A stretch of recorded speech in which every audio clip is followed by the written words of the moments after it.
ایک صحابی ہے، یا رسول اللہ تنگی ہے رزق کی، وظیفہ بتائیں۔ کتنے لمبے لمبے وظیفے لوگ پڑھ رہے ہیں کہ کاروبار کھل جائے اور روزی بڑھ جائے، کتنے لمبے چوڑے، کتنے کتابوں میں ایڈے ایڈے بڑے وظیفے لکھے پہ پڑھ انجے مندہ بڈھا ہو جائے۔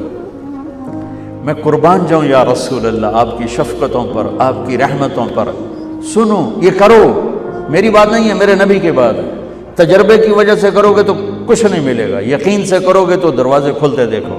کہ یا رسول اللہ ارید ان یوسع علی رزقی، میں چاہتا ہوں میری روزی کھل جائے۔